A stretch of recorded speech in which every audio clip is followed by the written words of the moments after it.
Thank you all for being here today. Let me just start out by saying paid parental leave is an issue that's very near and dear to my heart. I believe that Congress should support families when they bring new life into the world. As a mother, a grandmother, a new and youthful grandmother, let me underscore, someone who's employed, a lot of new moms and dads, I know that having a baby is both a time of great joy and also a time of anxiety. Babies change parents' lives for the better, but they introduce serious new challenges and costs. Along with rent and groceries, parents are now paying for medical bills, diapers, and countless baby supplies. With sleepless nights, the hospital recovery, and figuring out just how to bathe and to feed a baby, the last thing that a new mom should have to worry about is whether she's going to lose her job or to potentially miss a paycheck. But sadly, many Americans do have to worry about whether they're going to be able to balance staying in the workforce and caring for their child. The fact is that only 15% of workers today have access to paid family leave. Lack of a national policy isn't just a problem for parents, it is a problem for our entire society. We are the only industrialized country in the world that does not offer guaranteed paid maternity leave. Without access to paid leave, parents face lower labor force participation and reduced lifetime earnings. Despite needing a steady income then more than ever, families living paycheck to paycheck can't just take a couple of months off, and many turn to public assistance programs when they can't make ends meet. Research shows that women who have paid leave are more likely to return to work after having a child, and families shouldn't have to choose between financial stability and the well-being of their children. Whether we are talking about a newborn infant or an adopted child, children desperately need time to bond with their parents. A child's emotional and physical health has long-term consequences on their development. It's obvious to me that Congress must act, which is why 4 years ago, I stood up at the State of the Union and applauded when then President Obama called for paid family leave. I can tell you at the time, it was a pretty lonely place for a Republican to be. But today, we have a Republican White House willing to work with us on a conservative solution. It's clear to me that we can't fix this problem through new taxes or mandates. We don't need new entitlement programs, and mandates will hurt women's prospects in the workforce, harm employment, and suppress wages. It doesn't make sense to empower our nation's working parents by increasing the tax burden on those same families. Today, I'm excited to announce that when the House reconvenes in September, I will introduce legislation to expand access to paid leave benefits without raising taxes, new mandates, growing the government, or hurting the economic opportunities of both employers and workers. My legislation, and it's similar to Senator Rubio's bill, will allow working parents to take up to a 3-month advance on their Social Security benefits following the birth or the adoption of a child. Upon their retirement, workers who choose to take this option will repay any parental benefits received through a temporary benefit reduction to offset the costs. This program does not impact any senior currently benefiting from Social Security, nor will it impact anyone who chooses not to participate. More importantly, for our nation's fiscal health, it does not affect the future solvency of the Social Security Trust Fund and does not affect benefits for retirees. This program is self-financing, and the cost over time is zero. That's why it's a practical, conservative solution for America's families. This is smart policy that enables families to make their own financial planning decisions. It is a voluntary program that gives new parents choices for how best to keep their role in the workplace while still having time to care for their new child. Our legislation will expand freedom and flexibility and make parenthood more affordable. But most importantly, it will give America's children more time with their parents during one of life's most precious and exceptional moments. These irreplaceable weeks, the relationships and peace of mind of our moms and dads and children, these are the things that are worth fighting for. I want to thank you all for coming, and I thanks so very much to my colleague, Sen Marco Rubio, who is a parent of 4 himself and who is once again demonstrating, I think, his true heart for America's families. Thank you. Senator? Thank you. I want to thank Congresswoman Wagner for coming up here. The House was not in session this week, and she came here to be a part of this, and I'm excited to see their legislation as it rolls out in the House. So let me start here by saying that we live in a time, I don't need to tell the people gathered here today who cover it, where America is deeply divided and fighting over just about any issue you can imagine. I do believe there is at least one issue in which we all agree, even though we may not agree on the best way to do it, we agree on it, and that is that we need to do everything we can to help our children. I don't think that's an issue that has a left or a right. I don't think that's an issue that has a conservative or a liberal side to it, or a Republican or a Democratic one. All Americans want their children to be better off than themselves. All Americans want their children to have a better future. And therefore, all Americans should agree that anything that's bad for our children is bad for America. And anything that is good for children is good for our nation and for its future. And there is nothing that is better for children, nothing that is better for them, than to have parents who are involved in their lives. And that is especially true in the early weeks of their lives, one of the most critical moments in any person's life. But here's the truth. Right now, for millions of children who are born into working families, that isn't what's happening. What's happening is that while the law says that if you have a child and take leave, they have to guarantee you at least 12 weeks without being fired, they don't have to pay you for it. And the overwhelming majority of parents, 85% at least, do not get paid when they take time away from work because of a newborn child. I personally know very few people that could go more than a week or 2 without a paycheck. I know very, very few people, certainly back home, who can go 12 weeks without getting paid. And the result is that today, for the birth of a child for millions of Americans means they're going to be depleting their savings, they're going to be racking up credit card debt, they're going to potentially be defaulting on a student loan, hurting their credit and their future prospects. They're going to, in many cases, quit work and wind up needing public assistance during this period of time. None of that is good for children. It is most certainly not good for families, and therefore cannot be good for our country. It is hurting our children to have parents who can't afford to be with them after they are born. And it's hurting our children to have parents who are going into debt or are forced to leave the workplace in order to spend more time with them. So that's why we're here today, and I'm here to talk to you a little bit about the option that I'll be presenting, which is quite similar to what we know will be filed in the House, that will help provide an option to fix this for millions of Americans. What we're offering is an option for working American parents to take up to 12 weeks of leave when a new child is born and to use some of their own money from their own Social Security benefits to help compensate for the lack of a paycheck. So let me tell you how this plan works. First, it allows new parents to be able to afford taking leave from work by giving them the option to basically pull forward a small portion of their future Social Security benefits. It will allow all new parents to take 2 or 3 months or more of paid parental leave at levels that in some cases will be at 70 or even 80% their regular income. It's important to note that when Social Security was created 83 years ago, it was created for the purpose of addressing a pressing economic insecurity of that time. And that was the fact that elderly Americans found themselves living in squalor and poverty after they no longer were able to work and provide for themselves.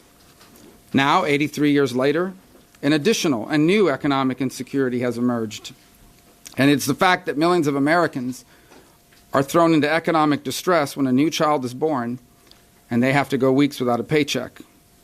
I can tell you, I personally know people, friends, family members, and others for whom the joy of a new child was accompanied by the fear of financial catastrophe. We know mothers who were forced back to work because they couldn't miss 2 weeks of pay, so they were forced back to work just 2 weeks after a C-section because they can't afford to miss that paycheck. We know parents that were forced to quit their job after the birth of their child, and they were then oftentimes forced onto welfare programs and government programs to provide benefits. We know families that have racked up significant credit card debt to pay for these things during this time when they were not drawing a paycheck from work. That is not good for our country. And that's even worse for our children. And so to find an answer to this, there are certain things that we did not want to do. And this plan does not do those things. And I told you what the plan does. Let me briefly outline what the plan does not. Congresswoman Wagner's already outlined some of it. Number one, this plan does not grow government. We're not creating a new entitlement. We're not creating a new program. We're simply creating an option that allows people to use an existing program, part of an existing program, earlier. Number two, it doesn't threaten the stability of Social Security. This proposal was designed to be budget neutral, and that will remain our goal throughout. Number three, it doesn't raise taxes on a single American. Number four, it doesn't place a single mandate on a single business in America. There are no mandates on any business. And number five, it doesn't crowd out, it doesn't replace, it doesn't preclude employers offering benefits or the ones that have already been offered by employers or by states or anyone else. Now, this is important legislation, and it is also unique. This is a dramatic readjustment of the way we deal with economic insecurity in the modern era, a factor that perhaps 50, 60, 70 years ago would not have been a big part of our conversation, today has become a necessary part of our conversation. And when you offer widespread changes such as this, you know that there will be changes made to any bill that you file and any legislation that you propose. That is the way this process is supposed to work. That's why we have committee meetings. That's why we take input from stakeholders. And so I'm not here today to tell you that we have a plan that is perfect. And I look forward, I know we both look forward to working with anyone and everyone who has ideas about how to make it even better. If someone has a better idea that doesn't raise taxes, doesn't grow government, doesn't burden economic growth, I would be glad to take their plan over ours. But after working on this for over a year and engaging as many people as we possibly could, so far this plan is the best one I've seen. A plan that gives millions of Americans an option that allows them to spend more time with their newborn child without having to face financial catastrophe. And I know that both of us are going to work hard and long to get this done, because our children don't just deserve a plan like this, our country desperately needs one. And I look forward to the work that lies ahead. I'm going to say 30 seconds very briefly in Spanish, because I know a couple of the outlets asked me to do so. Yo creo que en este país, en un momento en que estamos bien divididos sobre varios temas, un tema que nos une es nuestros niños, nuestros hijos. Y todo lo que sea bueno para nuestros hijos es bueno para el país. Desafortunadamente vivimos una época donde la ley dice que hay que darle hasta 12 semanas de tiempo fuera de su trabajo sin poder votar a un empleado. No dice que hay que pagarle. Hoy en día el 85% de las personas en este país no tienen ningún tipo de beneficio si están fuera de su trabajo por un tiempo después del nacimiento de un hijo. Y para muchas familias, muchos matrimonios, muchos padres, esto significa una crisis económica. Hemos visto en muchos casos, yo conozco personalmente a personas que han tenido hijos, que han tenido que entrar en deuda con sus tarjetas de crédito o han tenido que utilizar lo que han ahorrado en el banco para su retiro, o han tenido que, en muchos casos, abandonar el empleo y buscar beneficios del gobierno en estos momentos. Y nosotros lo que estamos ofreciendo es un plan que le crea la opción, no es un requisito, la opción de utilizar un porcentaje pequeño del programa de Social Security, la cual todos pagamos por anticipado, y en cambio retirarse en un momento equivalente más tarde en el futuro. Hasta 12 semanas, que puede representar un 70 o un 80% de lo que uno va a ganar de su empleo, basado en el dinero que uno ha invertido en el sistema como trabajador. Ningún plan es perfecto, buscamos mejorarlo, pero lo que no podemos seguir es siendo un país donde a los niños se les está robando el tiempo con sus padres por situaciones económicas. Y tampoco podemos seguir siendo un país donde el nacimiento de un hijo significa no solamente un momento de alegría, sino también un momento de crisis económica. Y buscamos la oportunidad de trabajar juntos. Esto va a ser una tarea larga, pero importante para el futuro de este país. All right. Portuguese? No? All right. French? No. Yes, ma'am. Senator Rubio, can you talk about whether you see any path forward for this legislation this year? And also, can you talk a little bit about Ivanka Trump's role on this issue and in developing this bill? Well, let me address the first point. To her credit, what I think Ivanka has done is she's gone out and basically encouraged the Congress and American stakeholders in this process to enter into a competition of ideas. And we seek to be the first bidders in that competition. Hopefully others will follow suit. And I think that what the White House is looking to do through her work is to sort of create a forum where it says we have a president that wants to see this done. The White House is prepared to be helpful and ultimately put the weight of the White House behind it. And let's have different competing plans come forward. And from that all, cull something that's useful, that can not only be helpful, but also pass and become law and help millions of Americans. And so she's played a key role in opening that space. And so I think ours is the effort to be sort of the opening bid in that regard. And hopefully that'll encourage others to come forward and do the same. As far as a path forward, as I said, this is pretty significant reform. This is pretty, as I said, a dramatic change. And so when you do that in a process that's not conducive to it, it's going to take some time. This is not something we intend to pass in a matter of weeks or days. It'll take some time, but we're prepared to invest the time and the energy to do it. Big reforms require that. And I hope that by offering this bill, we're going to start getting some feedback, input, ideas, perhaps things we didn't think of to make it even better. I'm not interested in a talking point. I know Congresswoman Wagner is in. We want to pass this. I want to see something become a reality. And so it's going to take a little bit of time. I can't tell you how long exactly, but it'll take some time. But it is something that's being done for not purposes of just talking about it, but for purposes of getting it done. And that's the way I've approached it, and I know that's the way you've approached it. I have. And I worked closely with the White House, and certainly Ivanka Trump, when we were passing the FOSTA bill, the Online Sex Trafficking Act. This is a follow-on to that, and a way to serve our families, serve our children in what's their best interest. And the White House is very much interested in the legislation that we have going forward. We have to look at the 21st century needs of the workforce as it exists today. Back in 1935, when the Social Security program was first came about, only 21 to 22% of women were in the workforce.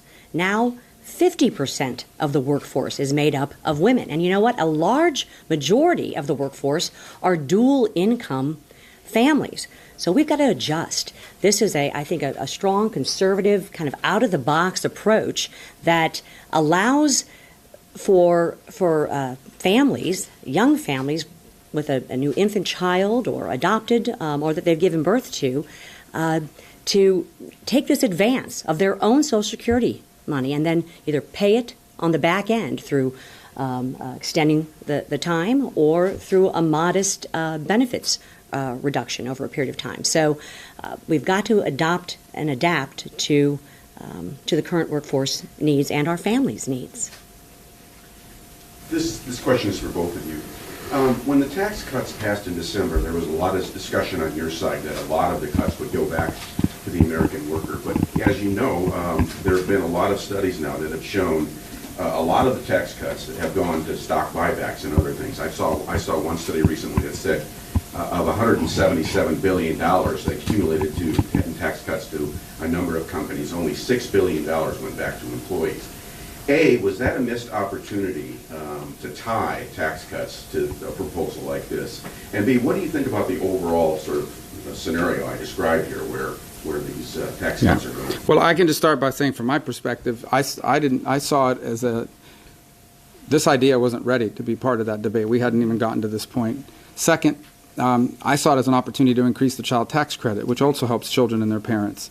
And if you recall, one of the last outstanding items in that debate was an additional increase on how much of it was refundable against payroll tax, which goes right to the heart of your point. As far as the impact on the broader economy, sure, look at the numbers. The economic growth is at a pace that if I had told anybody a couple of years ago we would have a new president and the growth rate would be at over 4% in the third quarter, people would say that's for second quarter. That would be very impressive. And we have seen an uptick in wages just in the last week reported. That said, while the growth is important, there's another part of the equation that we need to work on and focus on, and that is how growth is distributed in the 21st century economy. There has been architectural, structural change to the nature of our economy. And growth is flowing differently than it used to in the past when sort of the differences between jobs and wages was flatter. Today there's great disparity between jobs of certain skills in certain industries and those of another place. And that calls to mind all sorts of other things that we need to focus on, such as empowering people with 21st century skills and the like. So I think that the preface of your question is, yeah, half of the equation is in place, which is robust growth. You cannot have increased prosperity without the growth to produce it.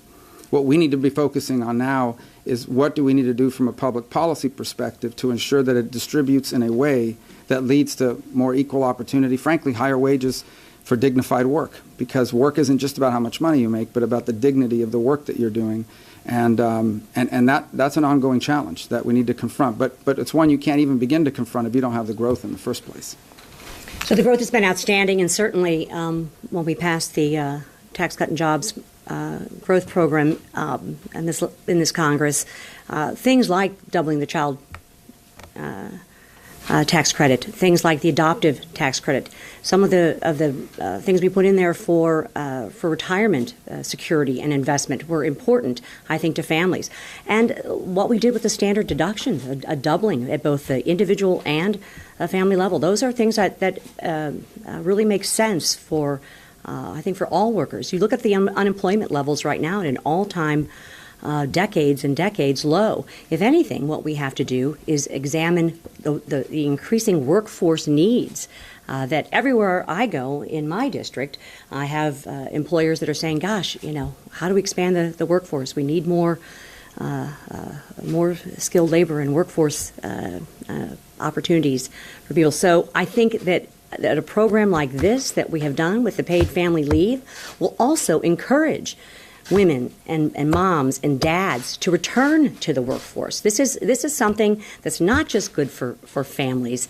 It's also good for our society and for our future workforce needs, which is, I think, very much a part of our sustained prosperity. Yeah. So what are the incentives for current employers who do offer paid family leave in this scenario where, if there's a government alternative, why offer this at all? And, what benefit does this have to workers in those companies? Yeah, and it's one of the first things that I thought about when we started working on this is what would it do to the existing plans? So about 15% of Americans have it. So right off the bat, 85% of the people, that's not an issue because they don't have the plan to begin with. So the question becomes, what is an employer going to do if they already offer this, right? Does this discourage them? Does this encourage them? Does they say, I'm not going to offer it to any of my current employees any longer? The answer is probably not, and here's why in most cases. If you look at who that 15% is, it is disproportionately higher wage people in professional careers. So if you are a $40,000 a year employee at a factory, you are much less likely to have paid family leave than if you're making $400,000 a year working in an investment bank firm somewhere in Manhattan or somewhere else in the country. That's a fact. It's an irony, but the more money you make, the likelier you are to have paid family leave. These people also are the ones that have the most leverage in the marketplace for competition. So this is kind of an academic argument, but you have to walk through it to understand it. It's the only way to know how to explain it. If someone's making $400,000 a year at a firm, and that firm now decides, I don't need to provide you paid leave anymore because there's this other option available to you, that means the employer is now saving money. Now they have to make a decision what to do with that additional money. If they don't give that additional money to the employee, some other company who wants your job, who wants you to work for them will. Because you have leverage as a highly skilled person making that amount of money to go to another company who's going to say to you, guess what, we have paid family leave and you also have the option to use some of your benefits. So that really why it's not really a concern, because right now paid family leave is only really being provided for people that already have maximum leverage given how much money they make and the skill set they have in the industries that you find them in. But with 85% of Americans not receiving anything along this front, it just won't be a widespread problem either way. And the majority of the 15% that currently offer paid family leave are doing so because of a competitive workforce and a way to entice their workers there. I can't imagine that they would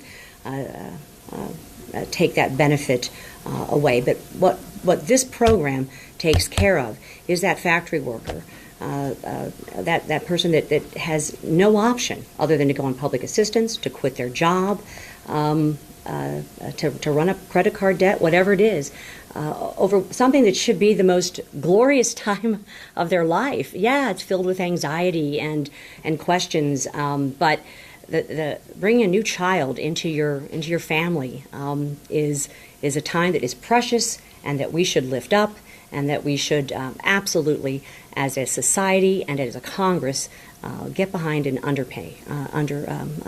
Yeah, and the last point on that question that's important is this is universal. I mean, this option is available to every American who qualifies. So in a competitive environment where you are trying to attract labor in this field where the 15% largely reside in terms of the jobs that they do, how much money that they make, and the like, you're already competing for their labor through if pay is equivalent, then you're competing on the basis of benefits.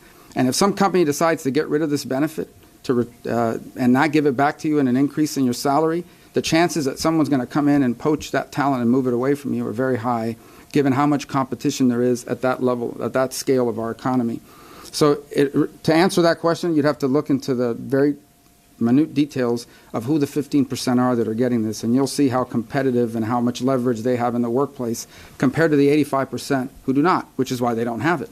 There's not nearly as much competition in other fields in our economy. So, but it's something we thought about initially. We didn't want to create anything that created an incentive to no longer provide it, and we don't believe this does.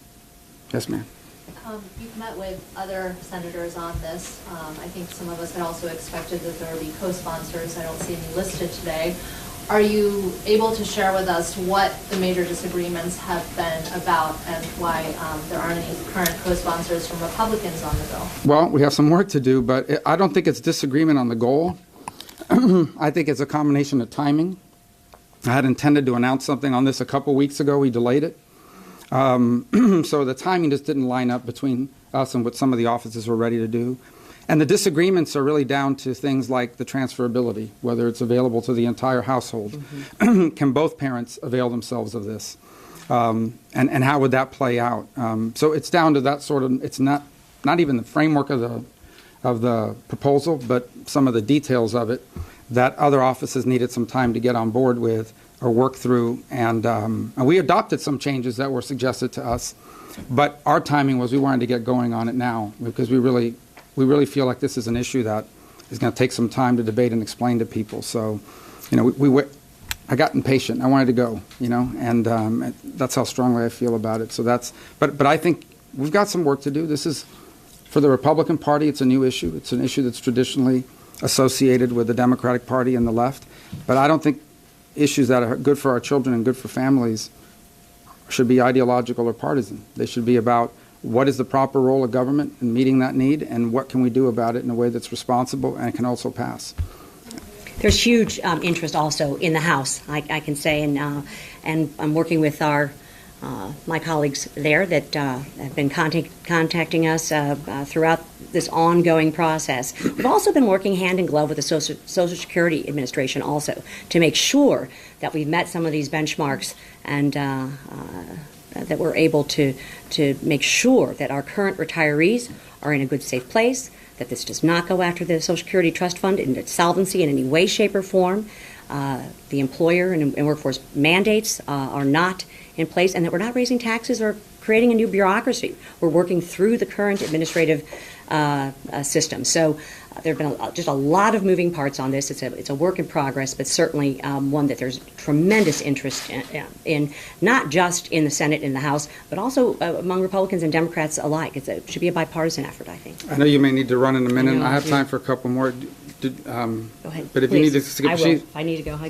We don't want her to get stuck in D.C. She came all the way here. Please. Do you have any sense of what the differences are between your bill and... Well, we've got a fact sheet. Get to the mic so they can hear. Oh, I'm sorry. We've got a fact sheet that we'll hand out. We have a little different approach. However, as I said, it is a work in progress. Senator Rubio delays the Social Security benefit that one would get.